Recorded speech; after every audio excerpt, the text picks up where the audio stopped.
நான் வாக்குறுதி அளித்தபடி என்னுடைய பங்காக 10,10,110 9 லட்சத்தை நான் கொடுத்துவிட்டேன் என்று நினைக்கின்றேன்.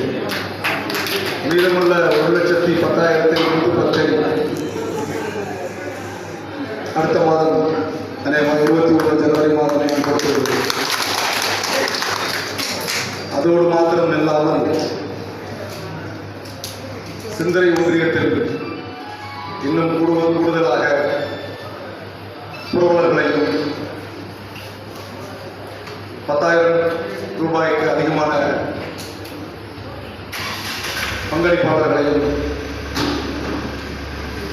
நானும் கருமையன் குறைஞ்சினார் அவர்களும் சேர்ப்போம் என்பதை இந்த நேரத்தில் கூறிக்கொண்டு ஒரு சில வார்த்தைகளை உங்களிடத்தில் சொல்லிக்கொள்ள ஆசைப்படுகின்றேன். ஒரு வருடம், ஒரு 3-4 வருடத்திற்கு முன்னால் என்னை அழைத்த பொழுது என்னை அழைத்து சென்று காட்டினார்கள். இப்பொழுது நாம் உருவாக்கி இருக்கிறோம் அந்த திருமண மண்டப இடத்தை. அப்போ நான் கேட்டேன், இந்த இடத்துல ஏன் ஒரு திருமண மண்டபம் கட்டக்கூடாதுன்னு சொல்லி. வயதில் பெரியவர்கள் அத்தோடைய பேர் அவர்களால் இது சாத்தியப்படுமா என்பதுதான் என் முன்வைத்த கேள்வி. திகைத்து போனார்கள். நான் விடவில்லை, இதை செய்தே காட்டுவோம் என்று அவரிடத்திலே சொன்னதும் கூட முதல் தொகையாக நான் தான் வழங்கினேன் என்று நினைக்கின்றேன். அதோடு மாத்திரம் இல்லாமல் அண்ணன் கொளஞ்சி, அண்ணன் வேலாயுதம் அவர்களை அழைத்துக் கொண்டு எங்களால் முடிந்தவற்றை நாங்கள் வசூல் செய்து கொடுத்தோம். இந்த கொரோனா மட்டும் இல்லாமல் போயிருந்தால் சென்னையிலே மிகப்பெரிய அளவிலே இதற்கான தொகையை நாங்கள் வசூல் செய்து கொடுத்திருப்போம். எத்தனையோ முறை நாங்கள் திட்டமிட்டும் அது தடைபட்டு போனதுதான் நிதர்சனம். அருமை உறவினர்களே, இங்கு நாம் எல்லோரும் கூடியிருக்கிறோம். எதிர்பார்ப்புகள் இல்லாமல் இந்த சமூகத்துக்கு நம்மால் ஏதேனும் செய்ய முடியுமா என்கின்ற ஒரு உயர்ந்த நோக்கத்தோடு கூடியிருக்கிறோம். இதில் 90% இங்கே வந்திருப்பவர்கள் ஓய்வு பெற்றவர்கள், அரசு ஊழியர்களாக இருக்கலாம், அல்லது வயதில் ஓய்வு பெற்றவர்களாக கூட இருக்கலாம். மூப்பின் அடிப்படையில் ஒரு சில இளைஞர்கள் மாத்திரம்தான் இங்கே தெரிகிறார்கள்.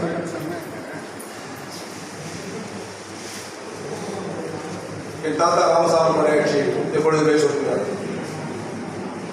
என் பாட்டை பணவதை வச்சுட்டு போனேன், என் பாட்டை சாப்பிட்றதுக்காக கூட இல்லை, எங்கள் அப்பா சாப்பிட்டாரான்னு பொறுத்து தெரியல, நான் சாப்பிட வேண்டும், எனக்கு அடுத்து என் பிள்ளைகள் சாப்பிட வேண்டும், அவர்களுக்கு அடுத்து என் பேர பிள்ளைகள் சாப்பிட வேண்டும் என்பதற்காகத்தான் விதைகளை விதைத்து விட்டு போனார். என் தருமை பெரியவர்களை, நாம் இப்பொழுது அத்தகைய விதையை தான் விதைத்துக் கொண்டிருக்கிறோம். நமக்காக நம்முடைய வருங்கால சந்ததியினர் இந்த திருமண மண்டபத்தின் வாயிலாக ஏழை எளிய பிள்ளைகள், நம் சமூகத்தை சார்ந்த பிள்ளைகள் தங்களுடைய கல்வி, வேலைவாய்ப்பு, போட்டித் தேர்வு, தொழில் முனைவு, விளையாட்டுத்துறை, கலை, இலக்கியம், ஊடகம், கலாச்சாரம் மற்றும் பண்பாடு ஆகிய 9 துறைகளிலே எவர்களுக்கேனும் சிறு உதவி தேவைப்பட்டாலும் இந்த வன்னிய கல்வி வளர்ச்சி கழகத்தின் மூலமாக இந்த திருமண மண்டபத்தின் வாயிலாக வரக்கூடிய வருவாயில் ஒரு சிறு பகுதியை இவர்கள் செய்வார்கள். இவர்களுக்கு பின்னால் வருகின்ற அத்தனை பொறுப்பாளர்களும் செய்ய வேண்டும் என்பதுதான் நம்மை போன்றவருடைய ஆசை. அது நடக்கும் என்பதிலே மாற்றத்திற்கு இலவச பயிற்சி மையத்தை பற்றி பேசினார் அருமை பெரியவர் மகாலிங்கம் ஐயா. நீண்ட நாளைய ஆசை, நெடுநாளைய கண்டு எங்கள் செந்துறை மண்ணிலே அருமையான உண்மையாக சொல்லப்பட்டு சொன்னால் ஒரு தலை சிறந்த துறையாளர் அண்ணன் பொழிஞ்சினார். செம்புவம் இலவச பயிற்சி மையம் என்கின்ற ஒரு போட்டித் தேர்வுக்கான பயிற்சி மையத்தை நாங்கள் தொடங்கிய பொழுது இடமில்லாமல் தவித்தோம். அண்ணன் அவர்கள் சொன்னார்கள், என் வீட்டு மொட்டை மாடியில் இடம் இருக்கு, அதில் ஒரு ஷெட்டு போட்டு கொடுத்துட்டு 2 லட்சம் ரூபாய் செலவில் ஷெட் அமைத்து கொடுத்துள்ளார்கள். அங்கேதான் இலவச பயிற்சி மையம் நடந்திருக்கு. அந்த பிள்ளைகள், பெண் பிள்ளைகளும் ஆண் பிள்ளைகளும் வந்து சனி ஞாயிறு வகுப்பு மட்டும்தான் படித்துக் கொண்டிருக்கும் பொழுது கோடை காலம். இந்த பிள்ளைகளுக்கு வந்து அந்த ஷீட்ல உட்கார முடியும். அந்த சிற்பலம் பயிற்சி மையத்தை நடத்தி கொண்டிருக்கின்ற தம்பிமார்களுக்கு நான் சொன்னேன், நேரம் அண்ணன் சொல்லுங்கப்பா அப்படின்னு சொல்லி போய் சொல்லியிருக்காங்க. உடனே அந்த ஷெட்டு கீழே திரும்பவும் 1 லட்ச ரூபாய் செலவு பண்ணி பிளைவுட் அடிச்சு அந்த வெயிலின் தாக்கம் கீழே வராத வண்ணம் அந்த பிள்ளைகளுக்காக செய்து கொடுத்திருக்கின்றார். சற்றே சிரித்து பார்க்க வேண்டும். அத்தகைய சான்றோர் பெருமக்கள் இந்த மண்ணிலே வாழ்கிறார். அத்தகையதோர் இலவச பயிற்சி மையத்தை இந்த ஜெயங்கொண்டம் மண்ணிலும் நாம் துவக்க வேண்டும் என்று நாங்கள் எல்லோரும் எப்பொழுதும் பேசுவது. ஐயா அவர்களிடத்திலே பேசும்போது கூட சொன்னார்கள், மண்டபம் முடிட்டுங்க, கொஞ்சம் பொறுங்க, கண்டிப்பா நம்மளுடைய இலக்கு நடுவில் சொன்னாங்க. சிம்பளம் துவக்கியாச்சு ஐயா, நம்ம ஜெயங்கொண்டத்துக்கு நம்ம துவைக்கணும் அப்படிங்கும்போது ஐயா சொல்றது என்னன்னா, இந்த மண்டப வேலை பார்க்கறதுக்கு ரொம்ப சிரமமா இருக்கு, வருத்தப்படாதீங்க, உங்களுடைய யாரும் புரியுது. இந்த மண்டபம் முடிஞ்ச உடனே கண்டிப்பாக எப்போல்லாம் திருமண நிகழ்வுகள், ஏனைய நிகழ்வுகள் இல்லாத நாட்களிலே அங்கே நம் பிள்ளைகளுக்கான போட்டித் தேர்வுக்கான இலவச பயிற்சி மையங்கள் கண்டிப்பாக இந்த மாவட்டத்தில் மிகப்பெரிய போட்டித் தேர்வு மையமாக அது அமையும் என்பதிலே மாற்று கருத்தில்லை. ஏன் இதை சொல்கின்றேன் என்று சொன்னால், இத்தகைய இலவச பயிற்சி மையங்கள் வடதமிழ்நாடு நிறைய நாங்கள் ஆரம்பித்திருக்கிறோம். செம்பூலம் இலவச பயிற்சி மையம், திட்டக்குடியில் இலவச பயிற்சி மையம், விழுப்புரத்தில் இலவச பயிற்சி மையம், செஞ்சியில், எடப்பாடி சட்டமன்ற தொகுதி ஜலகண்டபுரத்தில், மேட்டூரில், இப்படி பல்வேறு இடங்களிலே நாம் ஆரம்பித்திருக்கிறோம். நான் வியந்து போன ஒரு இலவச பயிற்சி மையத்தை பற்றி ஒரு சில வார்த்தைகள் குறித்து நான் சொல்லிக்கொள்ள ஆசைப்படுகிறேன். தர்மபுரியில் நடந்து கொண்டிருக்கின்ற சம்பு மைந்தன் இலவச பயிற்சி மையம், வன்னியர் திருமண மண்டபம். அந்த மண்டபம், அந்த காம்ப்ளெக்ஸ் உள்ள 2-3 திருமண மண்டபங்கள் இருக்கு. அதில் ஒரு மண்டபம் இந்த அளவு. அந்த திருமண மண்டபத்தில் தான் இலவசமாக சம்பு மைந்தன் இலவச பயிற்சி மையத்திற்காக இடம் ஒதுக்கி உள்ளார்கள்.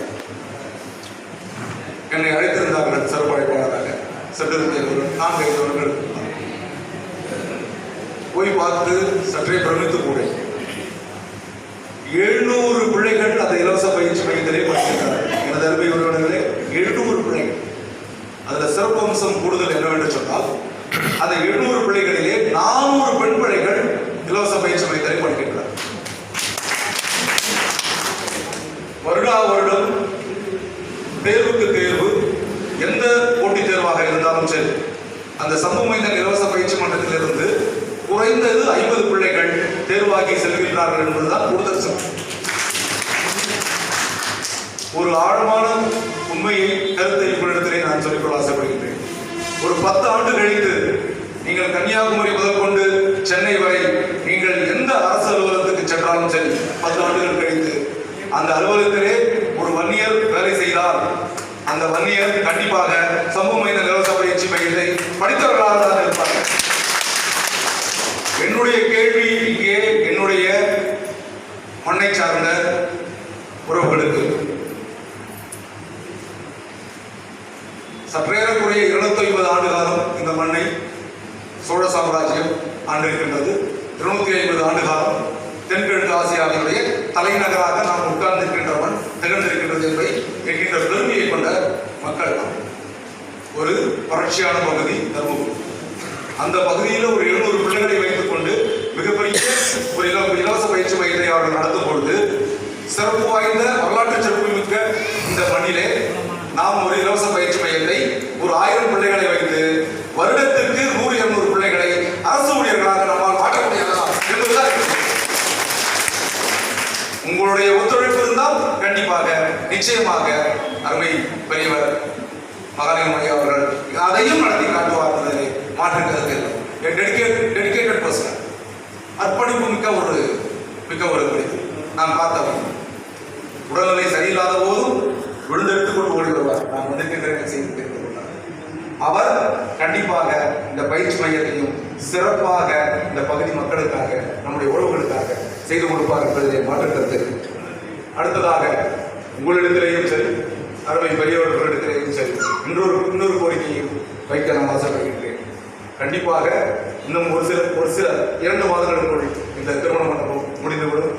திறப்பு விழா காண்போம், வெற்றிகரமாக பயிற்சி மையத்தில் துவக்குவோம். மாற்றப்படுகிறது. இதை விடுத்து அடுத்ததாக உங்களிடத்திலே இன்னும் சில கோரிக்கைகளை வைக்கின்றேன். இந்த சமூகம் என்றைக்கு தொழில் முனைவிலே வருகின்றதோ அப்பொழுதுதான் இந்த சமூகம் ஏற்றம் பெற்ற சமூகமாக மாறும் என்பதிலே யாருக்கும் மாற்றம் கருத்தில்லை. தொழில்துறையிலே நாம் சுழியும்.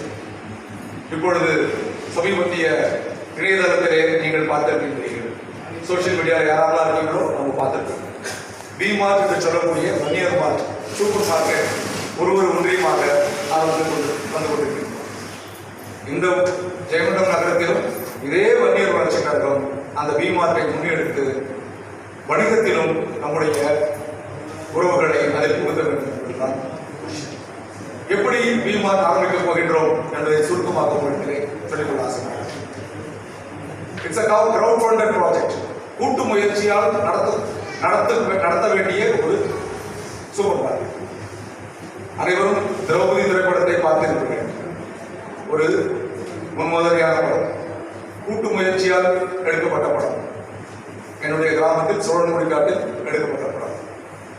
ஒரு பையன் இந்த படம் எடுக்கும் பொழுது சமூகத்துக்கான படம், சமூக அவலங்களை போலிருக்கக்கூடிய படம் என்கின்ற வகையில் நாங்கள் ஊராக சென்று பணம் வசூலிப்போம்.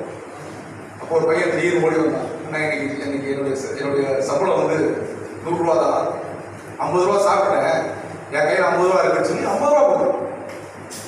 அந்த ஒரு சிறுவனுடைய 50 ரூபாய் பங்களிப்பும் அந்த படத்தில் 100 ரூபாய் பங்களிப்பு கொடுத்த பையனும் 500 ரூபாய் கொடுத்தவர்களும் உண்டு, 1000 ரூபாய் கொடுத்தவர்களும் உண்டு, 10,000 ரூபாய் கொடுத்தவர்களும் உண்டு, லட்சம் ரூபாய் கொடுத்தவர்களும். இப்படி இந்த சமூகத்தினுடைய சான்றோர் பெருமக்கள் மனமுவந்து கொடுத்த கூட்டு முயற்சியால் உருவான படம் திரௌபதி. இந்த திரௌபதி படம் வெற்றி படமாக அமைந்ததால் எங்களுக்குள் ஒரு மாற்றம். கண்டிப்பாக தொழில் முனைகளும் நாம் கூட்டு முயற்சியை செய்யலாம் என்பதுதான் அந்த திட்டம். எப்படி செய்ய போகின்றோம்? ஜெயங்கொண்டம் சுற்றியுள்ள பகுதிகளில் ஒரு 50 கிராமங்களைச் சேர்ந்த வன்னியர் உறவினர்களே கிராமத்திற்கு 10 பேர் என்கின்ற வகையிலே 500 பங்குதாரர்களை கொண்டு ரூபாய் 10,000 என்கின்ற வகையிலே 50 லட்சம் ரூபாய் முதலீடு கொண்டு இந்த V-Mart-ஐ நாம் ஆரம்பிக்கலாம். முதலீட்டாளர்கள் வன்னியர்கள், வாடிக்கையாளர்கள் வன்னியர்கள், அதனுடைய லாபத்தை அடைபவர்களும் வன்னியர்களாகத்தான் எதிர்பார்ப்பதிலே மாற்றப்படுத்தில்லை. V-Mart சூப்பர் மார்க்கெட் இதோடு நாம் நின்றுவிடப் போகின்றோமா? இது விதை, இலக்கு வேறு. என்ன இலக்கு? V-Mart சூப்பர் மார்க்கெட் ஆரம்பிக்க போகின்றோம். V-Mart முடிந்தவுடன் கண்டிப்பாக ஒரு V பார்மசி, அப்போலோ பார்மசியை போல V பார்மசி தமிழ்நாட்டில் நாம் ஆரம்பிக்க போகிறோம். எத்தனை V-Mart தமிழ்நாட்டிலே ஆரம்பிக்க போகின்றோம் என்பதுதான் கேள்வி. ஒரு ஒன்றியத்துக்கு ஒன்று என்கின்ற வகையிலே சற்றேறக்குறைய 500 V-Mart-ஐ தமிழகத்தை நாம் ஆரம்பிக்க போகின்றோம். அடுத்ததாக V பார்மசி ஆரம்பித்தவுடன் என்ன செய்ய வேண்டும்? V ஆக்ரோ கிளினிக், வேளாண் சிகிச்சை. எத்தனை தான் படித்தவர்களாக நாம் மாறி போனாலும் இன்றைக்கு வேளாண் குடிகளால் நாம் வாழ்ந்து கொண்டிருக்கின்றோம். அந்த வேளாண் சிகிச்சையகத்திலே இந்த ஆக்ரோ கிளினிக்கிலே விதைகள், தரமான விதைகள், பூச்சி மருந்து, உரங்கள், மாட்டு உணவு ஒரு அத்தனையும் அதிலே கிடைக்குமாறு அந்த ஆக்ரோ கிளினிக் திகழ வேண்டும். அதோடு நிறுத்த போகின்றோமா? V agro clinic.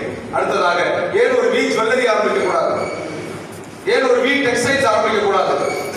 இது V-Mart சூப்பர் மார்க்கெட் என்பது விதை. இந்த V டெக்ஸ்டைல்ஸ், V ஜுவல்லரியோடு நாம் நிறுத்த வேண்டுமா? எனதருமை உறவினர்களே, இந்த இலக்கானது V பேங்க் என்கின்ற ஒரு வங்கியை நாம் நிறுத்த வேண்டும் என்பதுதான் நம்முடைய பேராசை. நீங்கள் ஒத்துழைத்தீர்கள் என்று சொன்னால் வட தமிழ்நாட்டில் உள்ள அனைத்து ஒன்றியங்களிலும் உள்ள 500 V-Mart சேர்ந்து ஒரு V பேங்கை ஆரம்பிக்கலாம் என்பதுதான் நம்முடைய இலக்கு, நம்முடைய ஆசை, நம்முடைய பேராசை. இந்த ஆசை கண்டிப்பாக நிறைவேறும் என்பதிலே எந்த விதமான மாற்று கருத்து இல்லை. உங்களுடைய ஒத்துழைப்போடு, இந்த அமைப்பினுடைய ஒத்துழைப்போடு இது சாத்தியப்படும் என்பதனை இந்த நேரத்திலே கூறிக்கொண்டு, எனது அருமை உறவுகளே, நீங்கள் எதிர்பார்ப்புகள் இல்லாமல் இந்த அமைப்பிலே சேர்ந்திருக்கின்றீர்கள். எதிர்பார்ப்புகள் இல்லாமல் ஏனைய திட்டங்களிலுமே நீங்கள் பங்கெடுங்கள். கண்டிப்பாக நாம் வெற்றி பெறுவோம். நம்முடைய காலத்தில் நாம் இதை செய்ய முடியவில்லை எனில் கண்டிப்பாக நம்மளுக்கான அடுத்த தலைமுறை இதை